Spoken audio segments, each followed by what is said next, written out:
अटल बिहारी वाजपेयी, जन्म 25 दिसंबर 1924, ग्वालियर, मध्य प्रदेश। पढ़ाई Victoria college Gwalior और डीएवी कॉलेज कानपुर। 1942 स्वतंत्रता संघर्ष के दौरान जेल। 1951 जनसंघ की स्थापना में भूमिका। 1957 लोकसभा में प्रवेश। 1957 से 77 जनसंघ पार्लियामेंट्री पार्टी के लीडर। 1962 राज्यसभा के लिए निर्वाचित। 1967 एक बार फिर लोकसभा के लिए चुने गए। 1968 से 73 अध्यक्ष भारतीय जनसंघ। 1971 तीसरी बार लोकसभा में। 1975 से 77 इमरजेंसी के दौरान जेल। 1977 चौथी दफा लोकसभा के लिए निर्वाचित। 1977 से 79 विदेश मंत्री। 1980 पांचवी बार लोकसभा में। 1980 से 86 अध्यक्ष भारतीय जनता पार्टी। 1984 लोकसभा चुनाव में माधवराव सिंधिया से पराजित। 1986 मेंबर राज्यसभा। 1980 से 84, 1986 और 1993 से 96 बीजेपी पार्लियामेंट्री पार्टी के लीडर। 1991 छठी बार लोकसभा के मेंबर। जुलाई 1993 से मई 1996 लोकसभा में ऑपोजिशन के लीडर। 16 मई 1996 से 31 मई 1996 भारत के प्रधानमंत्री। 1 जून 1996 से लोकसभा में विपक्ष के लीडर। देश का प्रधानमंत्री कौन हो, ये सवाल दिल्ली के एक अखबार ने हाल में एक पोल के जरिए लोगों से पूछा, तो इस पोल के मुताबिक जवाब मिला कि 57% भारतीय अटल बिहारी वाजपेयी को प्राइम मिनिस्टर दोबारा देखना चाहते हैं। भाषण देने में माहिर, इनकी अपनी लोकप्रियता नई बात नहीं है, लेकिन इनकी पार्टी की पॉपुलैरिटी कुछ ही सालों से देखने को मिली है और इसका खास श्रेय वाजपेयी जी को जाता है। आइए मिलिए भारत के भूतपूर्व और शायद भावी प्रधानमंत्री से, जिनके साथ हमने उनके चुनाव क्षेत्र लखनऊ में एक दिन बिताया। हम अटल जी के साथ दिल्ली से रात को रवाना हुए लखनऊ मेल से और सुबह के 7 बजे हमारी गाड़ी लखनऊ पहुंची।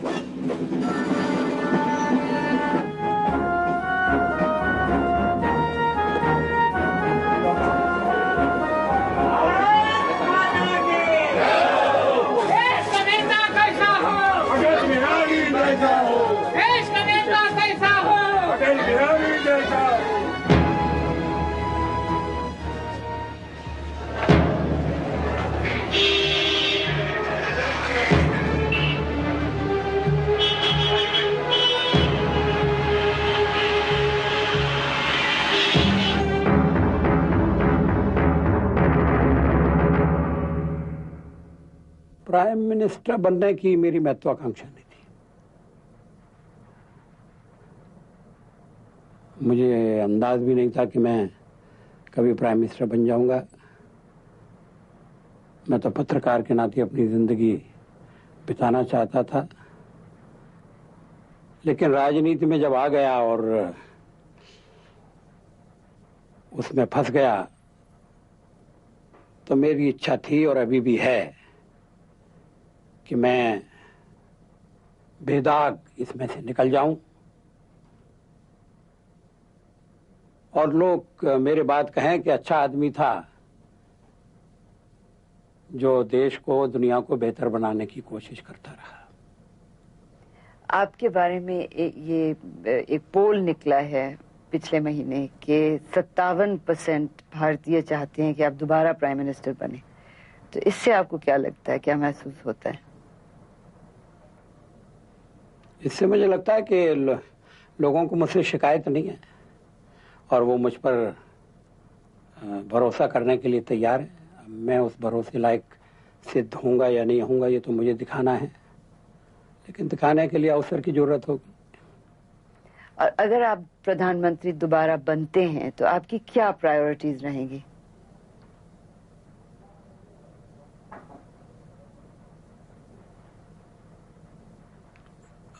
अलग अलग प्रमुखताएं गिनाना बहुत मुश्किल है, क्योंकि एक साथ कई काम करने होंगे। कोई समस्या ऐसी नहीं है कि केवल उसे उठा लिया जाए और बाकी के सवाल सब एक तरफ रख दिए जाएं। लेकिन मुझे लगता है कि राजनीति में भी और लोकतांत्रिक संस्थाओं में भी विश्वसनीयता को फिर से कायम करना ये बहुत जरूरी है। लोगों का राजनेताओं पर से विश्वास उठ रहा है, लोगों का लोकतांत्रिक संस्थाओं पर से भरोसा उठ रहा है। उसको फिर से स्थापित करना लंबा काम है। एक ऑर्डर निकालने से नहीं होगा, एक आदेश से नहीं होगा, या फरमान जारी कर दिया और डेमोक्रेटिक इंस्टीट्यूशंस की क्रेडिबिलिटी वापस आ जाएगी। दोष किसका है कि ये विश्वास उठ गया? राजनेताओं का। भारतीय जनता पार्टी की सरकारें देश के कई बड़े राज्यों में रही हैं और यहाँ भी वही सत्ता का उपभोग करना, सरकार ढंग से ना चलाने की परंपरा कायम रही है। सरकारों का एक ढर्रा है, बंधा बनाया ढर्रा है, और उसको बदलना बहुत मुश्किल काम है। अंत्योदय की स्कीम राजस्थान में जिस तरह से सफल हुई थी, तो अंतर्राष्ट्रीय संस्थाओं ने भी उसके लिए बधाई दी थी। अभी एक सूचना के मामले में राजस्थान की सरकार ने फैसला किया है कि अगर गांव वाले जानना चाहते हैं कि किसी सड़क, पुल या पुलिया का ठेका किसको दिया गया है, क्यों दिया गया है, तो वो ये जानकारी प्राप्त कर सकते हैं। जानकारी प्राप्त करना उनका बुनियादी अधिकार है। इससे भ्रष्टाचार पर रोक लगेगी। लेकिन मैं मानता हूं कि जब तक व्यवस्था में कुछ परिवर्तन नहीं होंगे, तब तक सरकार का रूप बदल जाएगा, रंग बदल जाएगा। लोगों के जीवन पर उसके असर में भी थोड़ा सा अंतर पड़ेगा, लेकिन बहुत ज्यादा नहीं पड़ सकता। इसके लिए तो केंद्र में परिवर्तन जरूरी हो। तो क्या बीजेपी की सरकार केंद्र में बन सकती है बिना मुसलमानों के समर्थन के? अटल जी के चुनाव क्षेत्र से कुछ ही दूर है अयोध्या, जहां 1992 में बाबरी मस्जिद को कुछ लोगों ने हिंदुत्व के नशे में आकर और बीजेपी की उस समय की राजनीति से उत्साहित होकर गिरा डाली थी। मुसलमान क्या इस घटना को भूल चुके हैं? हम उम्मीद करते हैं कि हमें मुस्लिम मतदाताओं का भी समर्थन मिलेगा।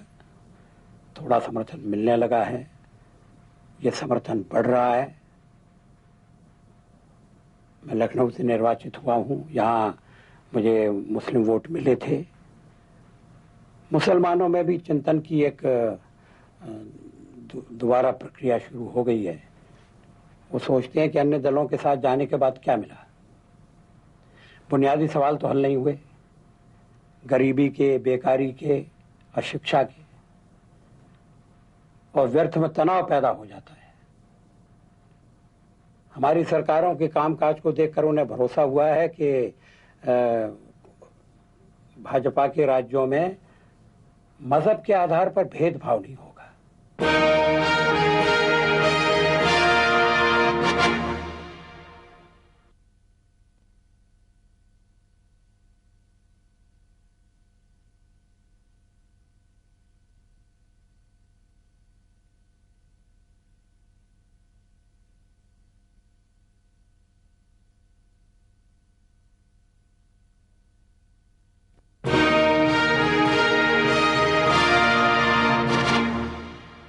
बाबरी मस्जिद के गिरने के बाद बीजेपी के अधिकतर नेताओं ने कोई दुख जाहिर नहीं किया। लोकसभा के अगले अधिवेशन में उनके एमपी केसरी पटके पहने जय श्री राम के नारे लगाते हुए पहुंचे। वाजपेयी ही इस पार्टी के एक नेता थे जिन्होंने दुख व्यक्त किया। एक दुर्घटना थी जो हो गई। कोई नहीं चाहता था कि ढांचा इस तरह से तोड़ा जाए। ढांचे की जगह मंदिर बनाने की योजना जरूर थी, लेकिन अगर केंद्र सरकार दूसरी जगह मंदिर का श्री गणेश करने की इजाजत दे देती तो ढांचा टूटने की घटना नहीं होती। आप अब भी गलत मानते हैं? हाँ जी। और क्यों हुआ? किसका दोष है इसमें ज्यादा? नहीं, हम सब दोषी हैं, और कांग्रेस सरकार और अन्य पार्टियां, इन्होंने वक्त की नजाकत की। ताला खोलने का फैसला हमारा फैसला नहीं था, अदालत का फैसला था। स्वर्गीय श्री राजीव गांधी ने फैजाबाद जाकर चुनाव अभियान का उद्घाटन किया था, राम राज्य का नारा दिया था।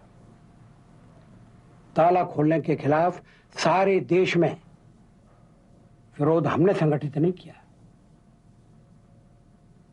लेकिन उस विरोध के कारण एक भावना जब हजारों साल से हिंदू मानस में, साइकी में ये बात घर करके बैठी हुई है कि अयोध्या में भगवान राम का जन्म हुआ था, जन्म स्थान पर एक मंदिर था जिसे तोड़ा गया और वो फिर से वहां एक मंदिर देखना चाहते हैं। अब ये प्रश्न ऐसा था कि जैसे ही देश की आज़ादी के बाद जैसे सोमनाथ का मामला तय हो गया, अगर सबको मिलाकर बिठाकर और अगर स्थानीय आधार पर यह मामला छोड़ दिया जाता तो बात इतनी नहीं बिगड़ती, इतना बड़ा मामला नहीं बनता, मसला नहीं बनता। स्थानीय लोग तय कर लेते कि ठीक है भाई, यहाँ मंदिर बना दिया जाए और थोड़ी दूर पर मुसलमानों की नमाज के लिए भी प्रबंध कर दिया जाए। लेकिन वो कुछ राजनीति में फंस गए। हम तो तस्वीरें बहुत बाद में आए, लेकिन आए तो फिर हम पूरी शक्ति से आए। अगर उस दिन भी अदालत ये फैसला दे दी थी कि जो विवादग्रस्त जमीन नहीं है और जिस पर श्री नारायण दत्त तिवारी के जमाने में शिलान्यास किया गया था, अगर वहां से मंदिर बनाने की इजाजत दे देती तो ढांचा नहीं गिरता, ढांचा गिराने की जरूरत नहीं थी, आगे बातचीत करके मामला सुलझाया जा सकता था। अटल जी के बारे में कहा जाता है कि वो प्रधानमंत्री पद के लिए सही कैंडिडेट हैं, लेकिन गलत पार्टी में। I don't have to comment on that. आपने भी मुझे एक दफा इंटरव्यू में नहीं कहा था जाएं तो जाएं कहाँ? ये तो कहा था। तो अब जाने का इरादा है कहीं? नहीं, अब तो और भी जाने की जगह नहीं रही है। औरों की हालत तो और भी खराब हो गई। और उस वक्त अगर जाते तो जाते कहाँ? नहीं कहीं जा सकते। तो आप मानते हैं कि औरों के मुकाबले में आपकी पार्टी फिर भी ठीक है? हाँ जी हाँ, इसीलिए मैं पार्टी में बना हुआ हूँ, इसीलिए इसमें काम कर रहा हूँ। पर आपको भारतीय जनता पार्टी का उदार चेहरा क्यों कहा जाता है? ये तो आप अखबार वालों की मेहरबानी है। गनीमत उदार चेहरा ही कहते हैं, कुछ और चेहरे पे दाग नहीं लगाते। अटल जी की देश भर में पॉपुलैरिटी का एक कारण है उनके भाषण देने का अंदाज, उनका अंदाज़े बयां। तो विरासत में लिया। मेरे पिताजी बहुत अच्छे वक्ता थे, उनकी तुलना में मैं बहुत छोटा वक्ता हूँ। पर वो पॉलिटिक्स में तो नहीं थे। इसलिए उनका नाम नहीं हुआ, इसलिए लोग उन्हें जानते नहीं। बहुत अच्छे वक्ता थे और मेरे बाबा भी बहुत अच्छे वक्ता थे। तो प्रैक्टिस करने की जरूरत नहीं? प्रैक्टिस की जरूरत नहीं। आपको मालूम है हिटलर शीशे के सामने खड़े होकर प्रैक्टिस कभी नहीं? कभी। अटल जी अपनी कॉन्स्टिट्यूंसी में सिर्फ हमसे मिलने नहीं आए, वो हर महीने यहाँ आते हैं आम लोगों की समस्याओं के बारे में जानकारी लेने, उनकी मदद करने और अपने एमपी फंड में से विकास की योजनाओं का उद्घाटन करने।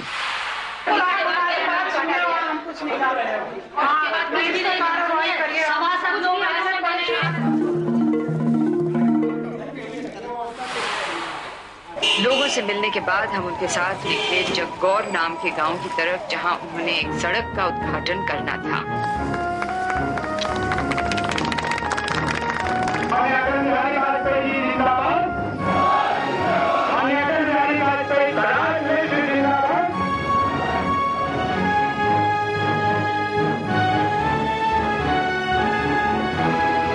इस बात की बड़ी चर्चा है कि अगर भारत अन्य देशों की तुलना में तरक्की में पिछड़ गया तो उसका एक बड़ा कारण यह है कि हमने इंफ्रास्ट्रक्चर की उपेक्षा की थी। अंग्रेजी का शब्द है इंफ्रास्ट्रक्चर, जिसका मतलब है बुनियादी ढांचा। लखनऊ में पीने के पानी की समस्या है। गोमती के किनारे बसा हुआ शहर पीने के पानी के लिए तरसे। इससे बड़े दुर्भाग्य की बात और क्या हो सकती है, दुख की बात क्या हो सकती है। जगौर गांव लखनऊ से कुछ ही किलोमीटर दूर है, लेकिन ये इलाका भी पिछड़ा हुआ और गरीब है, क्योंकि जिस बुनियादी ढांचे, जिस इंफ्रास्ट्रक्चर की अटल जी बात कर रहे थे, वो 50 साल की आजादी के बाद भी बना नहीं। मैं जब लोकसभा में पहली बार चुना गया था तो उस समय अशोक होटल बन रहा था। लोकसभा में एक दिन बहस होने लगी तो नेहरू जी मौजूद थे उस बहस में। तो होटल सरकार बनाए कि न बनाए, घाटे में रहेगा कि या फायदे में रहेगा, मैं खड़ा हो गया। मैं नया नया मेंबर था। मैंने कहा सरकार का काम होटल बनाना नहीं है, हॉस्पिटल बनाना है।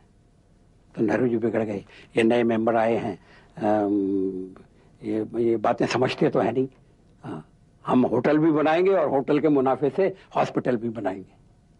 वो होटल अभी तक घाटे में चल रहा है और हॉस्पिटल बने नहीं। हॉस्पिटल तो खैर बन रहे हैं थोड़े बहुत। नहीं, आर्थिक नीतियां भी गलत रही हैं। रूस के प्रभाव में, कम्युनिज्म के दबाव में सब काम सरकार करे, माई बाप सरकार बन जाए, ये हमने जो नीति अपनाई, जो ये सोच हमारा था, ये गलत था। पीने का पानी नहीं, शिक्षा नहीं, स्वास्थ्य नहीं, सड़कें नहीं, और अब बिजली का बड़ा भारी संकट पैदा हो रहा। कोई ध्यान नहीं दे रहा।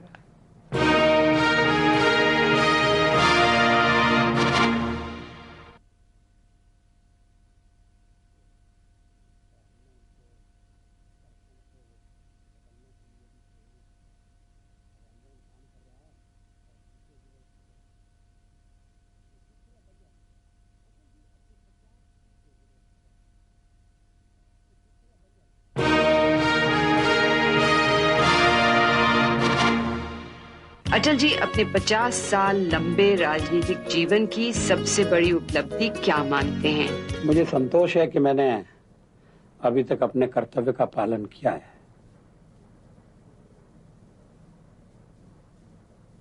कोई ऐसा बर्ताव नहीं किया जिससे देश या समाज के हित को चोट पहुंचे। और सबसे बड़ी असफलता? मैं व्यक्तिगत सफलता असफलता की कसौटी पर नहीं करता, लेकिन जो राष्ट्र की विफलता है उसी को मैं अपनी विफलता मानता हूं। 50 साल के बाद आजादी के हम ऐसा हिंदुस्तान क्यों नहीं बना सके कि जो कम से कम दक्षिण एशिया के देशों के साथ पंक्ति में बराबर से खड़ा हो सकता। सियासत में सालों से खोए हुए अटल जी को कभी कभी निराशा का आभास भी होता है। अभी हो रहा है। क्यों?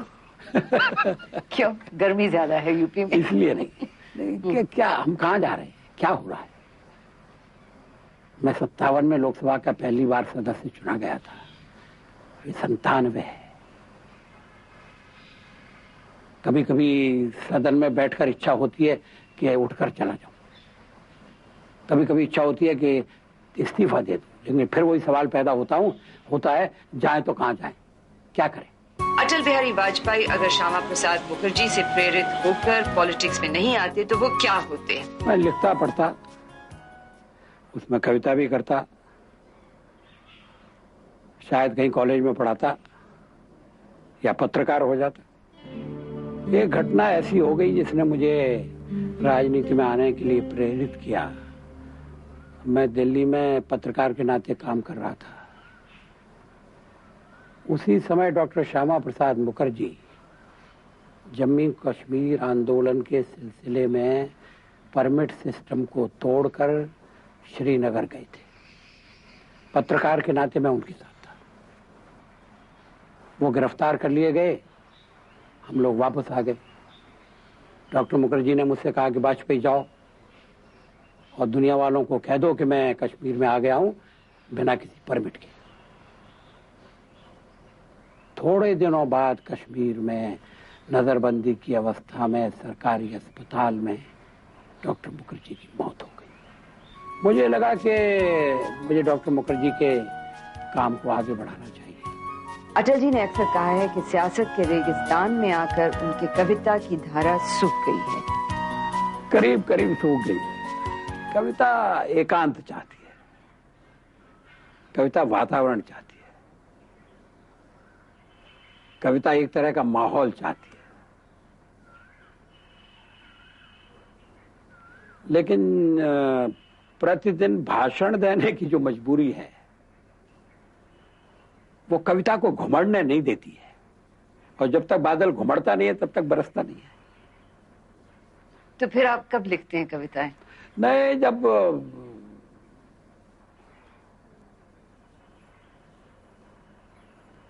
जब लिखने से अपने को रोक नहीं पाता हूं तभी लिखता हूं। कविता के अलावा और कौन से शौक हैं? आप रिलैक्स करने के लिए क्या करते हैं? मैं घूमता हूं, रोज घूमना पसंद करता हूं। सागर का किनारा और हिमालय की चोटियां मुझे आकृष्ट करती हैं। खाना भी अच्छा बनाता हूं। क्या क्या? सब चीजें अच्छी बना सकता हूं, लेकिन मैं खिचड़ी बहुत अच्छी बनाता हूं और हलवा अच्छा बनाता हूं, खीर अच्छी बनाता हूं। वक्त कहाँ मिलता है आपको बनाने के लिए? नहीं, वक्त तो निकालना पड़ता है। जब कुछ करने के लिए नहीं होता तभी शौक भी तभी पूरे होते हैं जब वक्त होता है। अच्छा, तो खाना बनाते हैं, घूमते हैं और गाना बजाना? और पढ़ता हूँ, संगीत में सुनता हूँ, शास्त्रीय संगीत भी, नया संगीत भी। मुझे ऐसे गाने पसंद हैं जो दर्द से भरे हो। पुराने फिल्म के भी हैं। मीरा के गीतों में बड़ा दर्द है।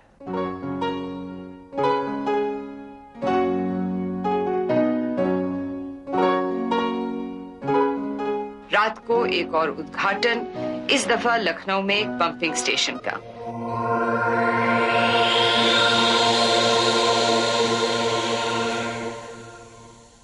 राजनीति में कई किस्म के लोग आते हैं, वकील, पत्रकार, अध्यापक और आजकल डकैत भी। लेकिन कवि अपनी लोकसभा में कम ही दिखते हैं, बल्कि अटल जी ही एक हमारे राजनेता हैं जो पॉलिटिक्स में इतने साल रहने के बाद अब भी कविता लिख पाते हैं। तो आखिर में आपको कवि अटल बिहारी से मिलाएं। कवि उदास है, लिखने की उसकी इच्छा नहीं है, फिर भी लिखता है। इस तरह से शुरू करता है, गीत नहीं गाता हूं, गीत नहीं गाता हूं, बेनकाब चेहरे हैं, दाग बड़े गहरे हैं, टूटता तिलस्म आज सच से भय खाता हूं, गीत नहीं गाता हूं, गीत नहीं गाता हूं। लगी कुछ ऐसी नजर, बिखरा शीशे सा शहर, अपनों के मेले में मीत नहीं पाता हूं, गीत नहीं गाता हूं, गीत नहीं गाता हूं। फिर ये विश्वासघात की कल्पना है। पीठ में छुरी सा चांद, राह गया रेखा फांद, मुक्त के क्षणों में बार बार बंध जाता हूं, गीत नहीं गाता हूं, गीत नहीं गाता हूं। लेकिन परिस्थिति बदली, मनस्थिति बदली।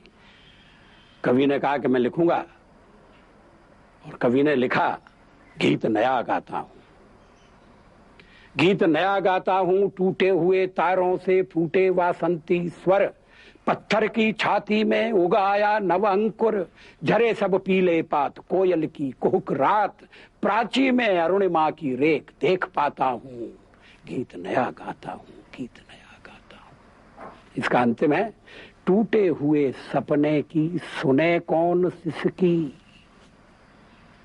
टूटे हुए सपने की सुने कौन सिसकी, अंतर को चीर व्यथा पलकों पर ठिठकी, हार नहीं मानूंगा, रार नहीं ठानूंगा, काल के कपाल पर लिखता मिटाता हूं, गीत नया गाता हूं, गीत नया